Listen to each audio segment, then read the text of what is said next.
দেশের সুন্দর সুন্দর দৃশ্য অবলোকনের নেশায় বন্ধুরা, আজকে আমরা এসেছি গহীন এক অরণ্যে।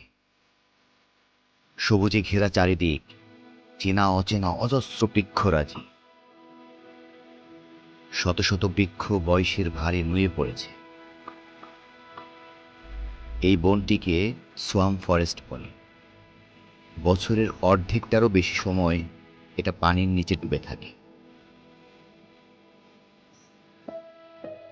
হেঁটেই চলছি, সামনে অনেক অনেক জায়গায় দেখা যাচ্ছে পানি জমে আছে, কাদা, বেশ স্যাঁতস্যাঁতে পরিবেশটা। এখানে প্রচুর পরিমাণে বড় বড় সাইজের মশা দেখা যাচ্ছে, যেটা বেশ রিস্কি। আমি এখানে প্রকাণ্ড কোনো বয়সিয়ান গাছ খুঁজছি, যে কালের সাক্ষী হয়ে দাঁড়িয়ে আছে এ বনের সকল ইতিহাস মাথায় বহন। বিশাল বন এটি, হাজার হাজার লক্ষ লক্ষ বৃক্ষরাজি। এখানে বিষাক্ত সাপ বা হিংস্র বন্য প্রাণী এগুলো থাকাটা অস্বাভাবিক, সম্পূর্ণ অচেনা একটি পরিবেশ।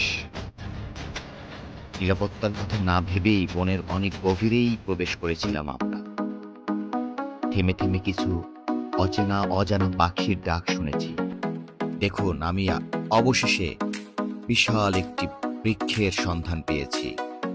এটা বেশ বয়সিয়ান, আনুমানিক শতবর্ষী এই বৃক্ষটি আমি পেয়ে গেছি। আমি এর মাথার উপরে বেশ কয়েকটি নতুন কাণ্ড দেখতে পাচ্ছি।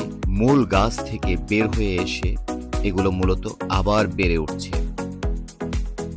শতবর্ষী এই গাছটিকে চড়তে পেরে আজকে মিশনের সফলতার স্বাদ অনুভব করলাম। ধন্যবাদ, অনেক অনেক ধন্যবাদ। আজকের মিশন সাকসেসফুল।